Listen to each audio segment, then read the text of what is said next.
Nan Cuba. She received her MFA from the program for writers at Warren Wilson College. She's taught English and creative writing at several universities and high schools. Founder and executive director emeritus of Gemini Inc. That's a nonprofit literary center here. Also an associate professor of English at Our Lady of the Lake. She is co-editor of the anthology Art at Our Doorstep, San Antonio Writers and Artists. She has about a resume about 3 pages long. As an investigative journalist, she reported on causes of extraordinary violence in publications such as Life, Third Coast, D magazines, with stories, poems, essays, and reviews appearing in anthologies such as Risk, Courage, and Women Inheritance of Light. Also in journals such as Quarterly West, Columbia, a magazine of poetry and prose, the Harvard Review, Story South, and Connotation Press. There will be a quiz after this. Please welcome Nan Cuba!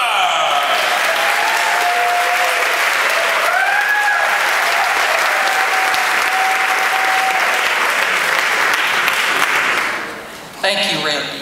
And thank you, Vicki UN, for including me in the lineup for tonight's event and for coordinating this terrific event. This is the first time I've been to one, and I'm first up. I also want to thank the other presenters for welcoming me amidst their company, and most of all, I want to thank all of you for coming. I'm so impressed by this crowd. Thank you. I'm truly grateful. Okay, you ready? Hit enter. Have you ever seen a couple sitting across a table from each other in a restaurant, but instead of talking, they're looking at their cell phones? In a world where people interact more frequently yet seem to understand each other less, reading books about the human experience becomes even more important.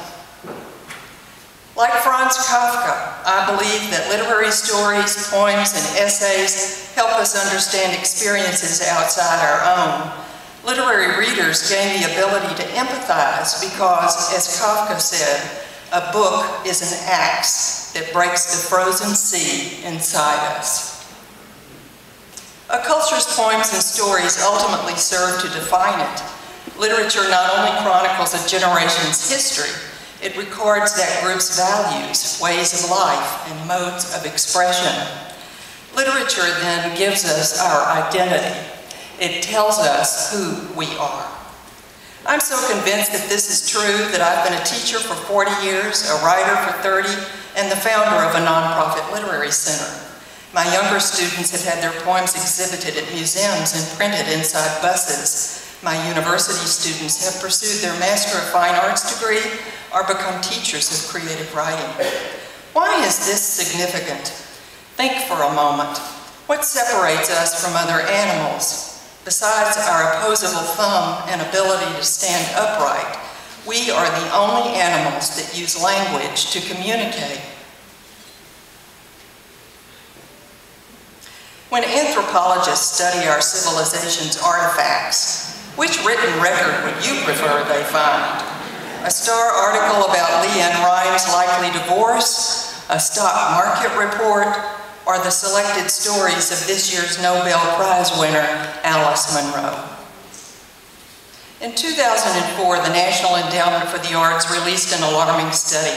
While the report stated that literary reading correlates with civic engagement, it also said that over the previous 2 decades, the number of 18 to 24-year-olds who in a single year read one literary book dropped 28%. A follow-up study in 2007 revealed that American 15-year-olds ranked 15th in reading scores for 31 industrialized nations. Scores for American adults of almost all education levels had deteriorated. The chairman said, "This is a visual trend of an activity that is going out of existence." When I first began publishing, my mother said, "You don't talk the same." Creative writer students experience a similar transformation. We learn to appreciate the power and complexity of language, much like a painter develops an understanding of color. Writers match consonants, vowels, syllables, words, phrases and sentences to the story's action and tone. Rhythm matters. Sound matters. One-syllable words in a series of phrases, one phrase on the heels of the other, can make the reader sense a character moving through a room. Writers also cultivate individual voices. Instead of drawing a landscape or composing a concerto, we sculpt sentences into art that shows us who we are. Hemingway's tension-filled, no-frills style reveals the competitive, no-nonsense man we've come to know. When a writer focuses on such craft issues, moving from word to image to scrap of dialogue, being aware of pacing, character details, and sensory additions, it's like moving a handplate over a Ouija board. We move from one craft point to the next and then discover a subconscious message. Occasionally, during a revision of my novel, Body and Bread, a character's newly added trait gave meaning to that person's quote I'd written months earlier, and in turn disclosed an idea I'd been holding subconsciously. I didn't discover a family secret that's revealed at the end of the book until I'd been working on the story for 15 years. The book took me 20 years to finish, and during that time, I thought the story was about me through my protagonist trying to find out why my brother committed suicide. But after Body and Bread was published, I realized it was actually about the damage done to those left behind when a loved one makes that decision. In the same way that writers make these personal discoveries, readers piece together a view of society through lifetimes, through literature's interlinking snapshots. Why are there so many books about zombies? Do they reflect our collective fears? Check out lists of prize winners and see what those books say about our values. I don't mean the New York Times bestseller list. Most of those books pander to our craving for nostalgia, sentimental schlock, melodrama, and meaningless action. Instead, find winners of the National Book Award, National Book Critics Circle Award, Pulitzer Prize, Man Booker Prize, and Nobel Prize.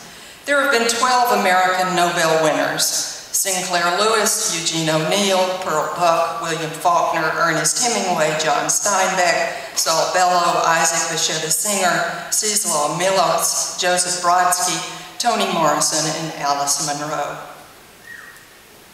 These writers share insights about the human experience. Reading their work teaches, comforts, and inspires us. We identify with the characters, watch them deal with problems, and invariably learn to care about people different from ourselves. 11 years after I started Gemini Inc., a nonprofit literary center that has grown to serve 5,000 people annually, my husband asked a question he'd repeated through the years.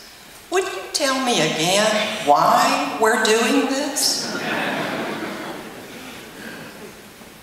Obviously, he hadn't bought my lectures about the lofty nature of literary art.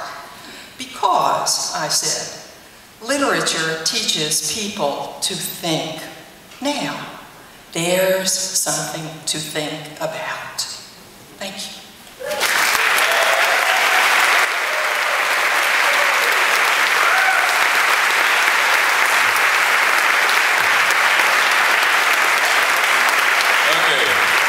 Embarrassing personal questions.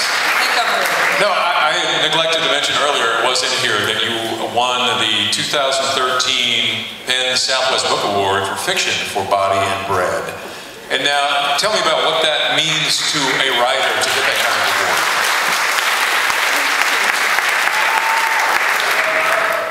It took me 20 years, as I said, to write that book. So this kind of recognition, particularly by a judge I very much admire, is affirmation that what I'm trying to do has some merit. So what's my reaction to that? I get busy on the next book. And so in another 20 years, or how long is that one coming along? I'm hopeful it will take a lot less time. What does it mean to win that in terms of I can be crass and say things like sales, exposure, and people knowing what you do? I wish I could answer that intelligently. This is my first novel, and I was just telling Rick Casey, who's back there, that because the industry is changing very much, there are a lot of new ways to publish and new independent presses, I ask people, including my agent, what is the number I should be looking at that signals that my book has been successful? And everybody has a different answer. Everything helps. That's what I would say. Everything helps. Do you tweet? I do tweet. Well, the literary diva tweets. 140 words, rhythm. How does that go for you? How do you like that? I'm not very good at it, but I like it. It's a way to reach an audience, yeah, and I like it. And you have an audience here of possibly would-be writers, very creative people. I hope so. What's your best advice for them, the toughest thing maybe that you've gone through that got you to where you are today? Tell yourself you can do it. So many people will say, I think I could write, but I'm not really a writer. And my answer is sit down and write whatever it is that you care about and just get started on it. You are a writer if you think you are. And look up Gemini Inc. There are people there who can help you. Oh, nice plug at the end.